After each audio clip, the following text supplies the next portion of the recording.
So we've been doing this process of adapt and restructuring for many years now, and we have some things to report to you on, and I'm going to invite up Karen Ross first to share a little bit of an introduction, and she will introduce our ADAPT core team.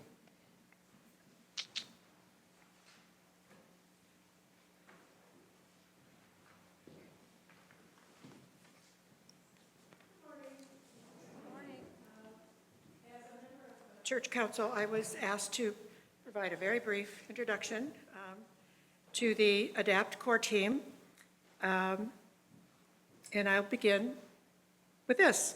For nearly 4.5 years, MCC has taken several steps on how to reflect on how best to address the varying needs of our congregation and our community. Many people have carefully examined our programs, our properties, our priorities, our procedures, and our plentiful resources, including all the volunteers, the staff, the infrastructure of our church, and our finances. All voices have been listened to and will continue to be welcomed and heard.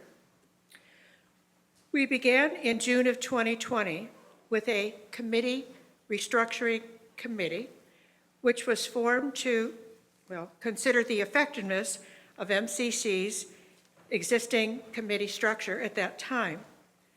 Essentially, we sought to understand how to grow, sustain, maximize, and channel our potential in anticipation of MCC's future needs.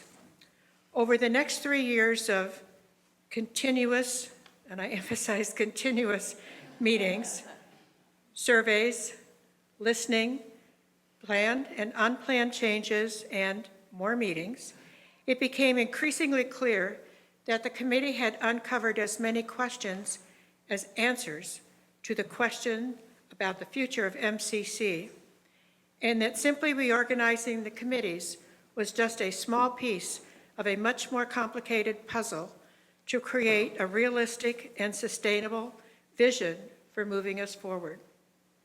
The committee agreed to suspend its work for 1 year in order to pursue another resource for an additional perspective. I think you're going to hear a lot more about that from the core ADAPT team in a moment. So as we listen today to the update from Samantha and others, let's try to remember that our history is valuable and precious. Status quo is comfortable. The future is unpredictable, but change is inevitable.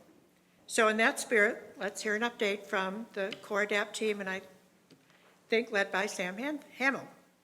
Thank you. Thank you, Karen, for that lovely introduction, and good morning, everyone.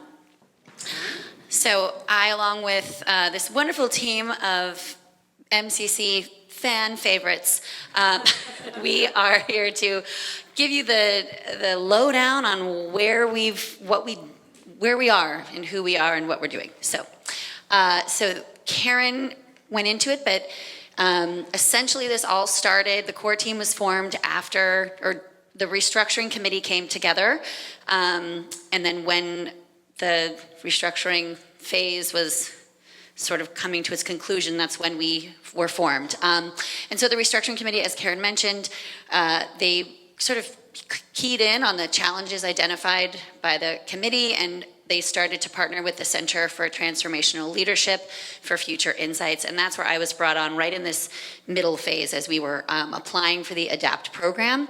And then we all collectively agreed that this was the way to go. And in August 2023, we committed to the ADAPT program, and the core team was formed. The ADAPT program we were assigned Reverend Susan Murtha, who was our shepherd throughout that program. And then we were formed to help guide that process. So that is we've caught you up to August 2023, Lola.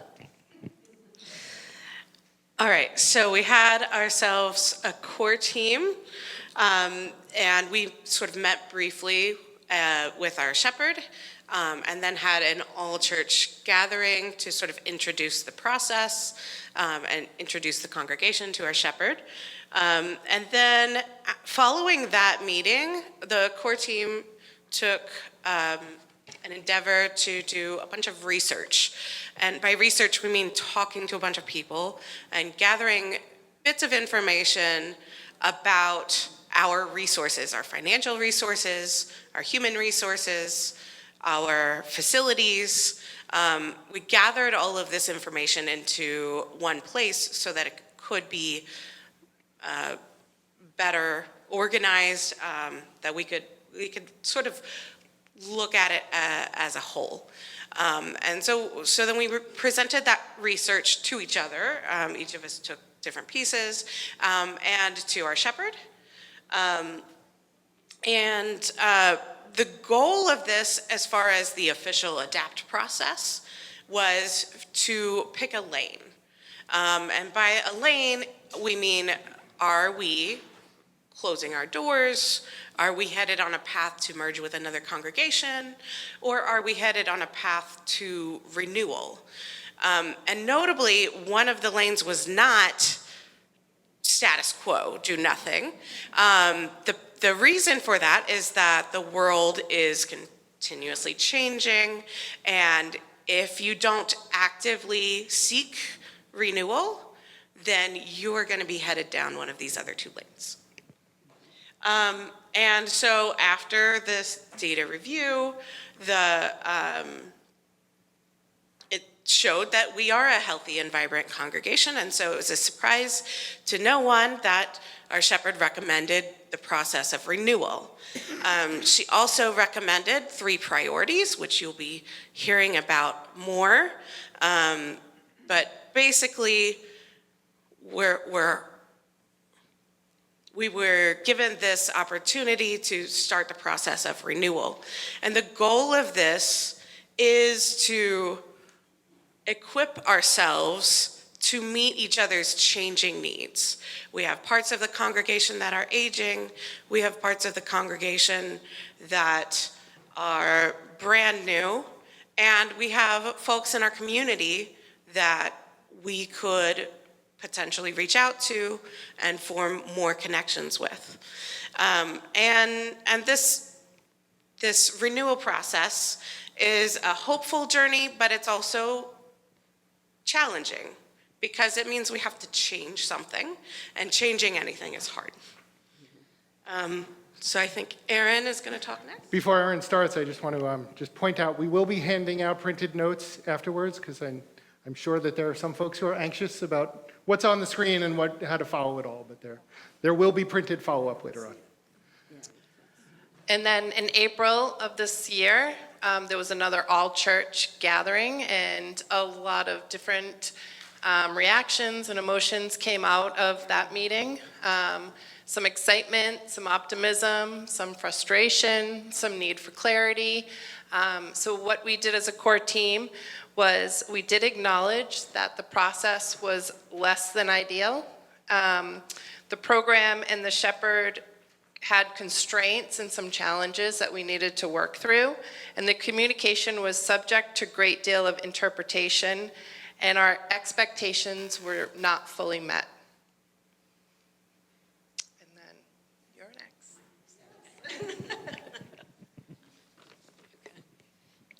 As Aaron said, despite the challenges, and there were many challenges, we all felt as a group that the process was very much worth it.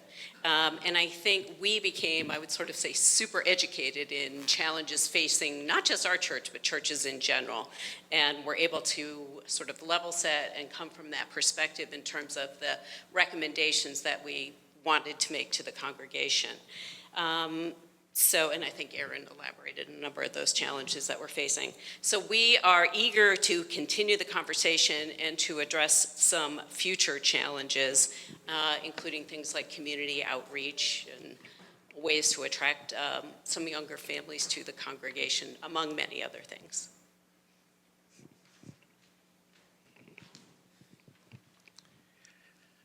I was reminded this morning that I'm a senior member of this committee when someone asked me, are your notes on your phone or an iPad? And I said, no.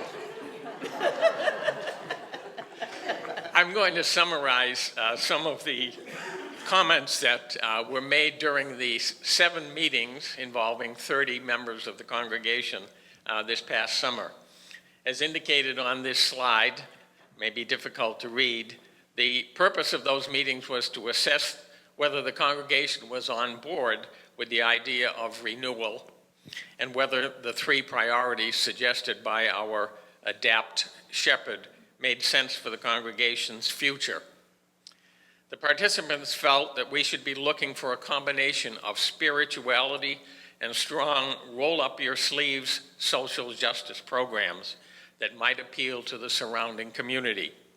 An important aspect of those efforts would be to focus on programs that would appeal to young families. Another specific concern was the need for better communications between the staff and the individual congregants, between standing committees, and between committees and the congregation as a whole. Better communication with our community was identified as an important part of our outreach effort in the local area. The currently strong Wednesday evening youth program was recognized as a plus, but some concern was expressed that youths not involved in the youth choir were not being well served. The June trip to Cuba was well supported by the congregation, but feedback on the experience was delayed rather than immediate. In addition to recognition of the youth program, the needs of younger children and their families were seen as important to drawing in and holding on to young families. Of course, the continuous challenge of church finances was discussed, including the heavy dependence on the older members of the congregation for support of the operating budget. Older members' estates have been a source recently of significant funds for general and specific expenses in recent years, but also over the long-term life of church. Some seniors have talked about making gifts during their lifetimes so they might see the results of their gifts implemented in capital projects or special operational aspects of the church. In all of our discussions, the term church community was a common element. MCC needs to maintain its community spirit and share it with others. So the next 3 slides are going to go through the 3 priorities in a very, very summarized version of the conversations that we had this summer. I will add that once we get to the end of the presentation and we talk about the next steps, the notes from these conversations I think will become more into play. So we hope that you see yourselves reflected back in today's presentation, but we're on the clock, so this is just a truncated version of. So the first priority that was recommended to us and that we were questioning the congregants this summer was learning to reach today's generation. And so in terms of this priority, these were some of the things that came up in the conversations. So in terms of youth engagement, a lot of positivity around how it thrives on friendships, the Wednesday programs, the youth Sundays, maintaining, what was also important was maintaining momentum from these exciting things like the Cuba trip and things like intergenerational Sundays and all of those things. And then continuing to seek a deeper participation from the youth in our community. And just highlighting that it's a very safe and flexible space and that there are strong friendships that are formed. Some challenges that came up for the learning to reach today's generation. There was some comments about if the youth are not in choir, they sort of might feel disconnected from the general population. There can be scheduling conflicts. People are busier today than they're busier in different ways than they were back in the day. There's a need for continued and more robust and inclusive youth programming. Families are busier than ever. There's desire for more connection and communication between generations. In speaking about inclusion of newcomers, it's I don't think anyone argues that MCC is a very welcoming place, so that came up quite a bit. But trying to figure out how to raise our community awareness, and we need to continue to look at that as a source of making sure we're bringing in new people and welcoming new people. And then also with the youth and today's generation, talking about spiritual needs and the balance of faith and values. There's a concern over youth's spiritual fulfillment, and a question of where is God in our youth programming? How can we explore that more? So those were some of the key points that arose from the summer on Priority 1. All right, and so Priority 2 was really looking at pivoting to a mission that invites. And this is MCC not only working within our community and trying to, involve more in Sudbury and surrounding communities in our community, but also inviting those who are constantly doing many, many activities and organizing things, trying to invite those who aren't as active to help. And that's been a struggle for years. And, people that are doing a lot of the organizing of our big events, they need more help. And how do we convince others to help with that? So that's something that we'll be continuing on. Another thing is just kind of looking and realigning our priorities and making sure that, rather than perhaps just donating money to a national organization, that we're doing things that affect our community more locally. And with that, trying to come up with events and get involved with events that are cross-generational. So we have, young families and some of our older members working together for a common event. We've got some ideas that we'll be doing later this year, hopefully. Another thing that's really important, we had a great start with the Cuba trip in terms of trying to involve multi-generations. And, I think with the dinner we had last week, or 2 weeks ago, I can't even remember, it's been a little crazy. There was great involvement of everybody coming together, having dinner, and got to see the Northern Lights, which is an added bonus. Maybe that was a sign, who knows? But it was a great start, and we need to make sure that that continues. And, that we found, we need to reflect on, during the planning stages, there was a lot of what members felt was non-communication, miscommunication. So just making sure communication across the board is improved as we go forward with these events. And then just looking at what we're doing now and just reflecting, are these events that we want to continue to do? In the future, do we want to change them up? Particularly some of our bigger events, do we want to scale them back, alter how we're doing it? We've changed, the rummage fair to the thrifting fair, trying to get trendier with the times, and just continuing to reflect on that.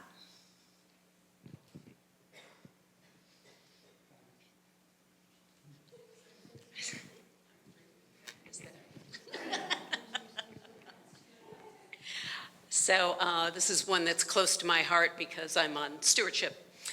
Faithful stewardship of material resources and the use of our time, talent, and relationships for the mission of the church. I think we've touched on a lot of these already. And the volunteer challenges that we have with people.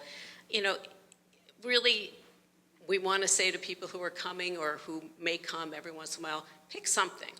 Just pick something and get involved with it rather than just saying, I have no time. Because if you make it a priority, it's going to happen. You're going to meet new people and you're going to feel more connected to the church. So I think that's part of the messaging we need to get out there. And our financial sustainability, I think the Stewardship Committee has come a long way in transparency, in managing additional resources which have been so generously gifted to us. We're working quite a bit now with the Properties Committee, having better communication about the needs of the physical plant and ways that maybe we can tap into other resources for community preservation funds or monies that are available through utility companies to help us with weatherization. So we're really trying to think as a combined resource, stewardship and properties, about how to maximize the potential for taking care of some of the higher cost items around the church. So I think we started down a good path that way. I think it's a good model for working between other committees within the church. And I think you'll be hearing more about that this fall. Thanks. Okay, so we talked a lot about a lot of things this summer, right? So as we transition from these conversations we had over the summer to the next steps in our journey, we wanted to share a couple of overarching ideas that came out. It was very clear that we are in agreement about some things that keep us together. So we are a values-driven community, and we're welcoming and inclusive, and we give people of all ages a space to explore their own spiritual journeys. And these are things that we are very good at, and now we have an opportunity to build on those things as we remain connected to each other and start trying to build more connections, both intergenerationally and with our community. As part of our transition out of this ADAPT process, we as a core team will be sort of dissolving as a committee. We as individuals are not going anywhere, so we'll be around to help push further with the process, but we're not going to be a committee anymore. Right, but we're not going to be leaving you empty-handed. We have these priorities that we've discussed, and Erin's going to give us a recap of that. So the core team recommendation is renewal, like we just heard about. And under renewal are the 3 pillars. Number 1 is the pivot to mission that invites. Number 2 is reach today's generation. And 3 is the faithful stewardship of material resources.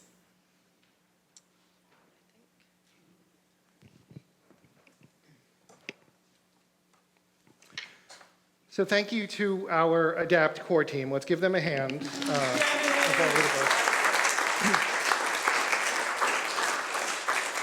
Not only of all the work that they've done up to this point, but also the fact that we pretty much hit 20 minutes on the dot, as we planned. You guys can have a seat if you want while so what next? So one of the things that I was just kind of thinking of while we were doing this that I forgot to mention is, why are we doing this in worship right now? Why aren't we having a special meeting after? And it's because this is holy work. This is worship. This is who we are as a church. This is a conversation that I really felt did belong in a worship service. So we've had these different groups come by. We've had the restructuring team. We've had this ADAPT team. And as Lola just mentioned, this team has really completed their work in a lot of ways. This was the scope of their work. Who are we as a church? What are we poised for next? And in a lot of ways, this work is really still just beginning. This is real work. This is challenging work. This is, there are all the analogies about, trying to change the course of a cargo ship, and this is hard work that's going to take some time. And we want to make sure that this is where we want to go. This is where we all want to go. So we're going to do kind of it's a vote. It's not an official vote. This is not an official meeting. This is not something that is only open to, the opinions and the votes of members. But just of the folks who are here right now, and maybe the folks who are watching online, you can throw your vote into the Zoom chat. But how do you feel about this? Do you raise your hand if you agree that renewal is the right lane for MCC to be in? Let me see a show of hands of people who don't feel that renewal is the correct lane. Okay, wonderful. So what I saw was no objection. I saw lots of folks, which is great. And then these three priorities that we have. So again, raise your hand if you agree that one of the priorities that we should be doing is reaching today's generation. Okay. How about pivoting to a mission that invites other folks into our church to help us do good in the world? Wonderful.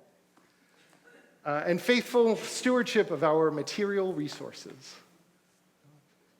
Okay, great. So now nobody is allowed to ever complain again about no, but this was really something that, that this team, that everybody has really taken seriously, and we wanted to, the official ADAPT process ended with that last all-church gathering in April when Reverend Susan Murtha was done with us.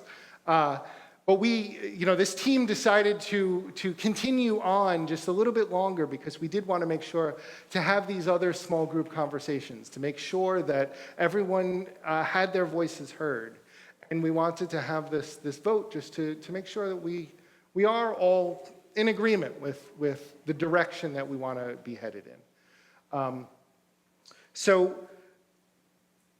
Because this team is disbanding, one of the things that we need to do is figure out who's going to help lead the next phase in some ways. And this is something that's a little still kind of out there, so we want to hear some opinions about that, not necessarily now. Send some emails, we'll talk about it. One of the models that I sort of picture is that we have a few people on each of these priorities. So there are 2 or 3 people whose job it is to keep an eye on how we are reaching out to today's generation. And they work with all of the standing ministries of the church, and they go around and they say, okay, so properties, what are we doing to reach out to today's generation, and with all of the ministries. And then there's somebody else who's working with the mission that invites. That same idea, how is the rummage sale or the thrifting market? How is the Silver Bells Fair? What else can we be doing so that we are doing good in this world and inviting our neighbors to be a part of that work with us? And the same with faithful stewardship. In a lot of ways, I feel like the work up to this point has been a real model of some of the new ways that we're doing things. So the restructuring team didn't sign up for 3 years of work. They may have gotten 3 years of work out of it. But the ADAPT team did sort of their year and a half or so of work and said, okay, so this was our scope. We've worked on it, we've done the work, and now we're going to step away, and somebody else needs to pick it up. We're sort of moving. I think one of the possibilities is moving away from something like a 3-year commitment to a ministry. What we're seeing with a lot of the newer folks and younger folks is the need for a shorter term commitment, things like that. So I think that we're starting to see some of what the future could look like, and we need to keep doing that. So give some thought, give some prayer about if you're really passionate about one of these priorities and you'd love to be a part of helping us to lead us down that path, to help us do that. And with that, I think that is all that I have to say. As I said, we have notes printed out that we will have available out in Parlor after the service. And I think maybe closing in prayer would be appropriate. O God, our rock and our salvation, we thank you for the foundation that you've built under us for centuries, a foundation and a path that has led us to this moment, in this time, in this space. Continue to have faith in us. Continue to help us have faith in you and trust in you. Continue to lead us to wherever you want us to go next. This we pray in the name of the one who leads us in all that we do, Jesus Christ.